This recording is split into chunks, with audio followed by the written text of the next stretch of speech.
We start discussing the topic of crashed UFOs recovered by shady government agencies for research and reverse engineering. We tend to associate such activities with the United States and the Central Intelligence Agency. Roswell, unidentified metals, and alien autopsies carried out at a remote location known mysteriously as Area 51 have all become embedded in popular culture of the West in the last 60 years. But if UFOs have crashed to Earth on more than one occasion, then it would be foolish to think that they only crash in the United States, or that the US government is the only world government in possession of such craft. Founded out of the ashes of the post-revolutionary Russian Empire, the Soviet Union was at one time the largest nation on Earth, spanning 1/8 of the planet's landmass. Being the premier superpower of the communist world, its influence also dominated Eastern Europe, East Asia, and parts of South America and Africa. If a UFO were to crash in any of these areas, then it would likely be the Soviet government who would be called in to recover the craft. Being in competition with the US throughout its lifetime, until it collapsed in 1991, the Soviet authorities would have every reason to keep the recovery of such a craft a secret. Any technology that could be reverse engineered and applied to their own military equipment would offer the Soviets an enormous advantage over the United States in the so-called Cold War. So what evidence is there that the Soviet Union had its own UFO recovery program? Like in the West, a number of prominent people from the Soviet era have come forward in later years and admitted to knowledge of possible alien craft being recovered by Soviet authorities and held in their own equivalent to Area 51. One such location has long been rumoured to be the Kapustin Yar facility in western Russia, where experimental rockets and missiles have been tested since the 1940s. One Soviet citizen to come forward is Marina Popovich. While Popovich is a relatively obscure figure in the West, she was at one time one of the most famous women in the Soviet sphere of influence, being a celebrated military test pilot, flying some of the most advanced and capable warplanes in the war during the 1960s, at a time when Western air forces were almost totally male-dominated. Marina was setting over 100 aviation records, with perhaps her greatest claim to fame being the first Soviet female pilot to break the sound barrier. This accolade earned her the nickname Madam Midge. An extremely determined individual, she attempted to join the Soviet space program but was ultimately unsuccessful, although she would go on to marry cosmonaut Pavel Popovich, the 8th man to fly in space aboard the Vostok 4 spacecraft.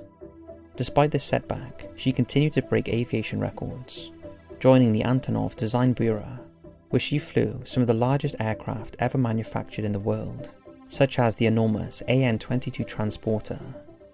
She retired from flying in 1984 to pursue her passion for writing, and it was then that her association with UFOs truly began. Popovich had long been a believer in UFOs since her earliest days as a pilot, claiming she had observed several mysterious objects while in flight beginning in 1962. In 1997, she told a reporter of one such encounter while she was piloting a MiG-21 interceptor. "We thought it could be an enemy intruder, but it was so large that this was impossible. A collision looked unavoidable, but then the object tipped sideways and disappeared in a flash." She would confess later that even before the fall of the Soviet Union, she was part of secretive UFO investigation groups who met clandestinely to discuss sightings. They had to meet this way for fear of being discredited by the state if they went public.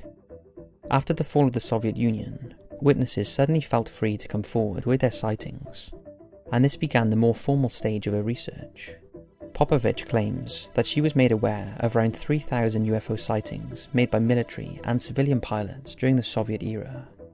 Using her fame as a test pilot and a certified hero of the Soviet Union, she effectively became the face of the Russian UFO scene in the 1990s, travelling to Western countries to share UFO sightings and research as part of an increasingly global investigation effort into the phenomena.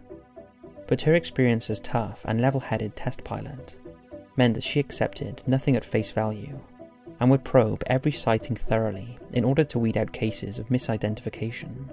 She even admitted that as many as 90% of all UFO sightings around the world turn out to have completely rational explanations.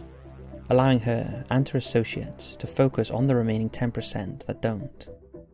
With this in mind, we can't help but be fascinated by the claims she made about crashed UFOs recovered by Soviet Union, claims that she has vehemently defended during her time as an investigator. She blasted onto the Western UFO scene in 1990 when she presented the now famous last photo from the Phobos 2 space probe that the Soviets had sent to Mars, but subsequently lost contact with.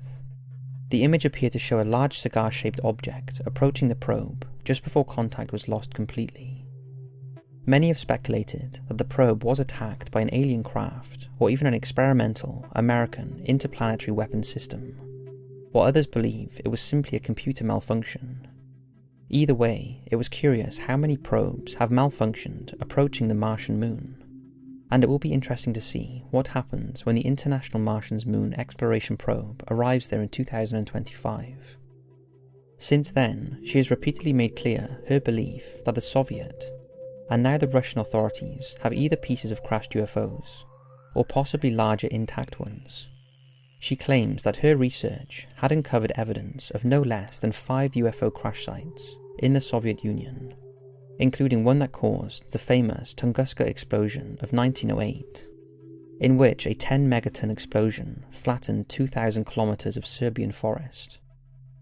Only a nuclear detonation could have produced such a blast, but the first atomic weapons couldn't be detonated until 32 years later.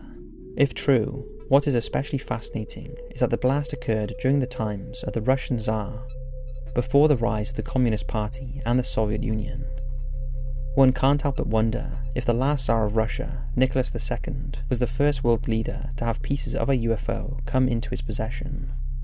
Other possible crash sites within the Russian sphere of influence that Popovich claimed provided Moscow with alien craft or technology include one just outside of Tallinn, in present-day Estonia, the 1988 Height 611 incident, where a UFO supposedly crashed near the town of Dalnogorsk, and most recently, near Novosibirsk in Serbia, where UFO fragments were reportedly recovered in 2012.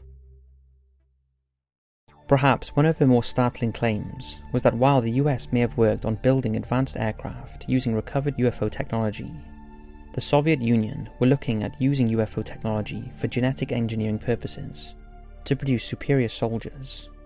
In 1991, she told a captive audience at Berkeley University in California that Soviet scientists had exposed human blood samples to a reported UFO landing site.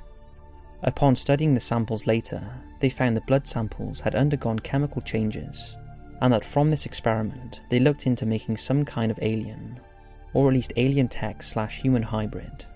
Popovich claimed that she had been secretly shown the product of this hybrid research with a series of photographs showing alien-human hybrid children, but could not produce this evidence for the public due to the risk towards her contact. It may sound far-fetched, but it should be noted that in the 1920s, Soviet biologist Leah Ivanov conducted research into creating a human-ape hybrid. It is believed Stalin had a personal interest in the program, with his aim being to create a totally obedient super soldier, but clearly the project failed. As we have found with similar prominent figures in the UFO community in the West, Popovich is not without her critics, and her beliefs have been rubbished or openly mocked, especially in the press, speaking of the possibility that dolphins were an early sentient associate of man, and her claiming to have seen a Bigfoot or Yeti-type creature while on a hike in 1982, provided those critics with plenty of ammunition to use against her. Others claim that the supposed UFO crashes, excluding Tunguska, were probably downed American spy planes overflying Soviet territory, such as the U-2 or SR-71. Nevertheless, she would remain defiant and continue to speak at symposiums and in interviews while campaigning for increasing transparency from world governments to release the results of their own classified research into UFOs, until she died on November 30th, 2017. Newspapers the world over celebrated her achievements as a test pilot and as an inspiration to women, while quietly including a paragraph or two about her research into UFOs.